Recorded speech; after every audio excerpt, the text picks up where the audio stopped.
آب حیات ایک ایسا افسانوی پانی یا لیکوڈ ہے جو پینے والے کو ہمیشہ کی زندگی عطا کرتا ہے۔ مختلف تہذیبوں میں اسے مختلف ناموں سے جانا جاتا ہے، جیسے کہ زندگی کا چشمہ، فاؤنٹین آف یوتھ یا امرت۔ اس کا تصور انسانی تاریخ میں ہمیشہ زندہ رہنے کی خواہش اور موت کو فتح کرنے کی کوششوں کی علامت ہے۔ انسان ہمیشہ سے ہی چاہتا ہے کہ موت کو شکست دے سکے اور ہمیشہ کی زندگی حاصل کر سکے۔ اسی کوشش میں اس نے آب حیات کے تصور کو فروغ دیا اور اس کے پیچھے لگے رہے۔ ہمیشہ کی زندگی کے لیے آب حیات کا تصور انسانوں میں اتنا مقبول ہوا کہ اس پر لاتعداد کہانیاں لکھی گئیں اور بیسیوں فلمیں اور ڈرامے بھی بنائے گئے۔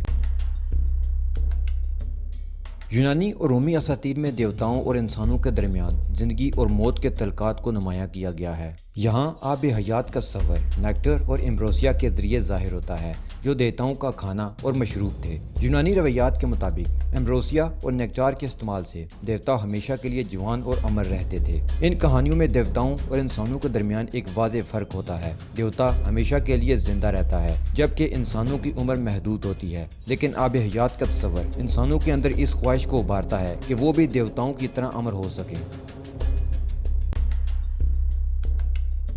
مسیحیت کی بات کی جائے تو بائبل میں زندگی کے درخت کا ذکر ملتا ہے جو جنت میں موجود تھا۔ اس درخت کے پھل کو کھانے سے ہمیشہ کی زندگی حاصل کی جا سکتی تھی۔ آدم اور حوا کو اس درخت سے روکا گیا تاکہ وہ ہمیشہ کے لیے زندہ نہ رہ سکیں۔ مسیحی روایات میں زندگی کے درخت کا یہ تصور آب حیات سے ملتا جلتا ہے، اور بائبل کے مطابق زندگی کا درخت ایک مقدس شے تھی جو خدا کی مرضی سے چھپا دی گئی تاکہ انسان ہمیشہ کی زندگی حاصل نہ کر سکیں۔ اس تصور سے یہ ظاہر ہوتا ہے کہ ہمیشہ کی زندگی خدا کے اختیار میں ہے اور اسے حاصل کرنا انسان کی قدرت سے باہر ہے۔ چین اور ہندوستان میں بھی آب حیات کی داستانیں پائی جاتی ہیں۔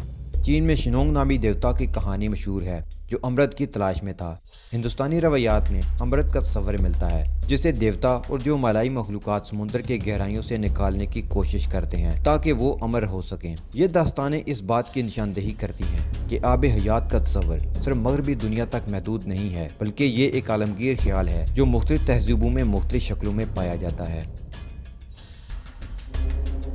اسلامی روایات میں آب حیات کا تصور حضرت خضر علیہ السلام کے قصے سے جڑا ہوا ہے۔ اسلامی تفسیروں کے مطابق حضرت خضر نے آب حیات پیا اور ہمیشہ کے لیے زندہ ہو گئے۔ قرآن میں بھی حضرت خضر کا ذکر موجود ہے جب انہوں نے حضرت موسیٰ علیہ السلام کے ساتھ ایک سفر کیا اور مختلف واقعات پیش آئے، مگر آب حیات کا ذکر وہاں براہ راست نہیں ملتا۔ یہ تصور اسلامی روایات میں ایک معجزاتی عنصر کے طور پر موجود ہے، جہاں حضرت خضر کی زندگی کا مقصد اللہ کے خاص احکامات کی تکمیل ہوتا ہے۔ اس بات کا ذکر ملتا ہے کہ حضرت خضر اللہ کے حکم سے مختلف لوگوں کی مدد کرتے ہیں اور ان کا علم اور تجربہ انسانوں کی رہنمائی کے لیے استعمال ہوتا ہے، لیکن قرآن و حدیث اس قسم کی کسی بات کا ذکر نہیں کرتے۔ یہ محض لوگوں کی تعویلات ہیں، اور کتنے ہی مظلوم لوگ پانیوں میں ڈوب کر مر گئے، کتنے ہی مسلمان لشکر پانیوں میں کافروں سے جنگیں ہار گئے۔ حضرت خضر یا اس طرح کی کسی شخصیت نے مسلمانوں کی مدد نہیں کی، نہ آج تک کسی کو وہ نظر آئے۔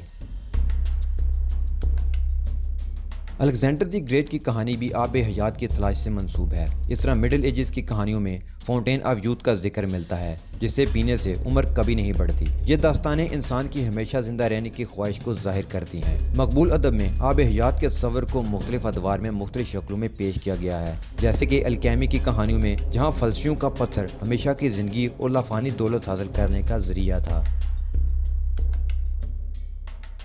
ہندو مت میں امرت کا تصور موجود ہے جو کہ دیوتاؤں اور دیووں کے درمیان ایک بڑی لڑائی کا حصہ تھا۔ ہندو مذہب میں سمندر منتھن کی کہانی مشہور ہے جہاں دیوتا اور دیوا امرت نکالنے کے لیے سمندر کو جاگ کرتے ہیں تاکہ ہمیشہ کی زندگی حاصل کر سکیں۔ ہندو مت میں امرت ایک مقدس مشروب ہے جسے پینے سے دیوتا امر ہو جاتے ہیں۔ یہ تصور ہندو مت کی مذہبی داستانوں کا ایک اہم حصہ ہے اور اس کا تعلق زندگی اور موت کے دائمی چکر سے ہے۔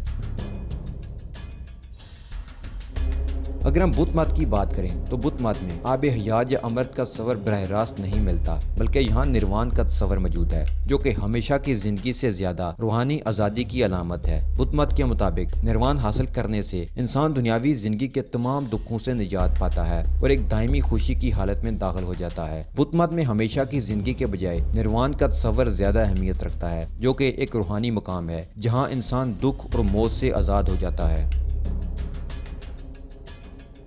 اب یہاں ہم سائنسی نقطہ نظر کی بات بھی کریں گے کہ کیا سائنس کے مطابق ہمیشہ کی زندگی پاسبل ہے کہ نہیں۔ साइंस में जिन्नियात और रीजनरेशन के शोबे में तहकीक जारी है। बाज़ जानदारों जैसे कि हाइड्रा, एक किस्म की जेलीफिश, और बाज़ कीड़ों में खुद को रीजनरेट करने की सलाहियत पाई जाती है। यानी अगर उनके जिस्म का कोई हिस्सा कट जाता है तो वो अपने जिस्म के उस हिस्से को फिर से रीजनरेट कर लेते हैं, जिससे उनकी उम्र तकरीबन ना होने के बराबर होती है और वो कभी भी बूढ़े नहीं होते। अगर जिन्नियात या रीजनरेशन को इंसान हासिल कर लेता है तो लंबी जिंदगी मुमकिन हो सकती है। इस लिस्ट में और भी जानदार शामिल हैं, जैसे कि अमर जेलफिश या टोरिटोपोसिस डोरनी। ये जानदार, जिसे अमर जेलफिश, एक ऐसी जेलफिश है जो अपनी जिंदगी के चक्र को दोबारा से शुरू कर सकती है। जब ये जेलफिश किसी किस्म के दबाव या जख्म का शिकार होती है तो ये अपनी जिस्मानी हालत को दोबारा से कम उम्र या नौजवानी की हालत में तब्दील कर सकती है। टोरिटोपोसिस डोरनी ट्रांसडिफरेंशिएशन के जरिए अंजाम देती है, जिसमें ये अपने खुलियात को एक नई किस्म के खुलियात में तब्दील कर लेती है और इस तरह अपनी जिंदगी को दोबारा शुरू करती है। ये अमल बज़ाहिर उसे लामहदूद उम्र अता करता है, लेकिन कुदरती तौर पर इसका मतलब ये नहीं कि ये जेलीफिश कभी नहीं मरती। हाइड्रा एक छोटा पानी में रहने वाला जानदार है, जिसके बारे में कहा जाता है कि ये कभी उम्र रसीदा नहीं होता। हाइड्रा के खुलियात खुद को मुस्तकिल तौर पर रीजनरेट करते रहते हैं, जिसकी वजह से ये जानदार कभी बूढ़ा नहीं होता और मुमकिन तौर पर हमेशा जिंदा रह सकता है। हाइड्रा की इस खसूसियत को स्टेम सेल्स की बदौलत मुमकिन बनाया गया है, जो मुसलसल खुद को नए खुलियात में तब्दील करते रहते हैं। अगरचे हाइड्रा की कुदरती मौत के इम्कानात हैं, मगर उसके खुलियात की इस खासियत की वजह से उसे उम्र रसीदगी का सामना नहीं करना पड़ता। लॉबस्टर के बारे में कहा जाता है कि वो उम्र रसीदगी के अमल को सुस्त करते हैं या इसके अमल को मुकम्मल तौर पर रोक सकते हैं। लॉबस्टर के जिस्म में एक एंजाइम होता है जिसे टेलोमेरेज कहते हैं, जो उनके खुलियात की उम्र को बढ़ने से रोकता है। लॉबस्टर्स अपनी जिंदगी के दौरान मुसलसल बढ़ते रहते हैं और उनकी कुदरती मौत ज्यादातर शिकार, बीमारी या किसी हादसे की वजह से होती है। अगर लॉबस्टर्स का शिकार ना हो या किसी बीमारी का शिकार ना हो तो ये बहुत तवील अरसे तक जिंदा रह सकते हैं। नेक्ड मोल रैट एक और जानदार है जो गैर मामूली तौर पर तवील जिंदगी गुजारने के लिए मशहूर है।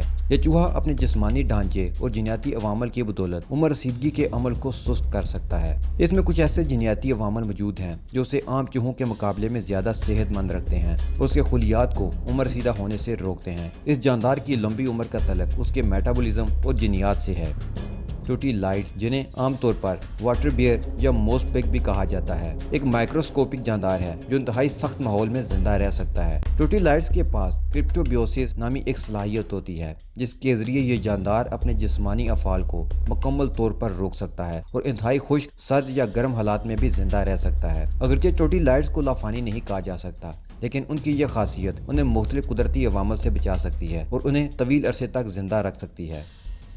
तो इन सब जानदारों पर रिसर्च के जरिए साइंसदान इंसानी जिस्म में भी ऐसी एबिलिटीज पैदा करने के लिए कोशिश कर रहे हैं ताकि इंसानी अज़ा की मरम्मत हो सके और एजिंग के प्रोसेस को स्लो किया जा सके। तो अगर इंसानी रिसर्च जेनेटिक और रीजनरेशन के अमल को समझ जाती है और इंसानी जिस्म में भी ऐसा करने में कामयाब हो जाते हैं तो इंसान भी अपनी एजिंग के प्रोसेस को स्लो कर सकता है।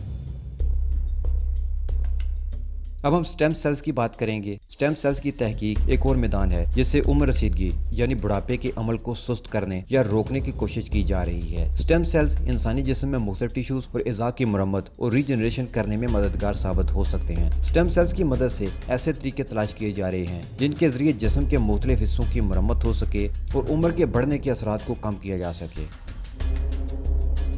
नैनो टेक्नोलॉजी, इस टेक्नोलॉजी के जरिए जिस्म के अंदरूनी हिस्सों की मरम्मत और रीजनरेशन का अमकान पैदा हो सकता है जो उम्र रसीदगी के सुस्त करने में मददगार हो सकती है। नैनो टेक्नोलॉजी में बहुत छोटे ज़रात का इस्तेमाल किया जाता है जो जिस्म के खुलियात तक पहुंचकर उनकी मरम्मत कर सकते हैं। ये टेक्नोलॉजी फ्यूचर में उम्र के असरात को कम करने और सेहतमंद जिंदगी को बढ़ाने में मददगार साबित हो सकती है।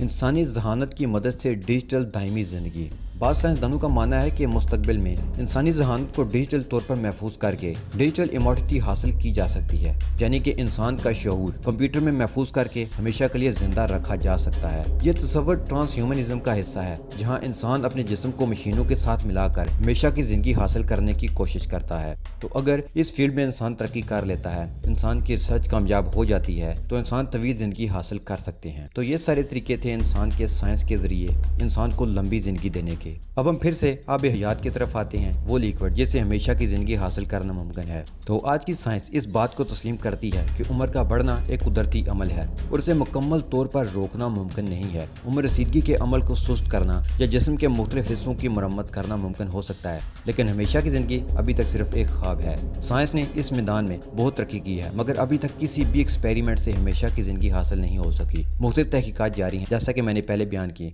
मगर इनकी कामयाबी के इम्कानात अभी तक गैर वाज़ेह हैं। अगरचे साइंस हमेशा की ज़िंदगी के तस्वर पर तहकीक कर रही है, लेकिन इसके साथ कुछ इखलाकी सवालात भी जुड़े हैं। क्या हमेशा की ज़िंदगी हासिल करना इखलाकी तौर पर दुरुस्त होगा? क्या यह फितरत के असूल के ख़िलाफ़ होगा? ये सवालात भी साइंस के सामने हैं। हमेशा की ज़िंदगी का असूल इंसानी माशरती ढांचे को किस तरह मुतासर करेगा? इसके क्या असरात होंगे? ये सवालात साइंसदानों और फलसफियों के लिए तहकीक का एक अहम मैदान बन चुके हैं। साइंस की मदद से हमेशा की ज़िंदगी हासिल करने के मकानात पर काम जारी है, लेकिन इसका मुस्तकबिल क्या होगा ये कहना अभी मुश्किल है। ताहम स्टेम सेल्स, नैनो टेक्नोलॉजी और जीनियात जैसे शोबे में होने वाली तहकीकात मुमकिन तौर पर उम्र को बढ़ाने में मददगार साबित हो सकती हैं। ये तहकीकात उम्र के असरात को सुस्त करने और सेहतमंद जिंदगी को बढ़ाने में अहम किरदार तो अदा कर सकती हैं, मगर हमेशा की जिंदगी का असूल अभी तक एक गैर हकीकी ख्वाब है, क्योंकि अगर हम किसी भी तरीके से तवील उम्र पा लेते हैं तो फिर भी आखिर मौत ही है, क्योंकि ये कायनात तो एक दिन ख़त्म हो ही जाएगी, जिसे मज़हब और साइंस दोनों ही मानते हैं। दूसरा, हम आब हयात की तलाश की बात करें तो यह सदियों से जारी है, जो आज तक किसी को नहीं मिला और ना ही कभी किसी को मिलेगा, क्योंकि इस तरह की कोई भी चीज़ एग्जिस्ट नहीं करती। यह सिर्फ इंसान की बनाई हुई कहानियां हैं। इन कहानियों को सुने और एंजॉय करें, क्योंकि मरना तो एक दिन है ही। आप माने या ना माने, इससे फ़र्क नहीं पड़ता।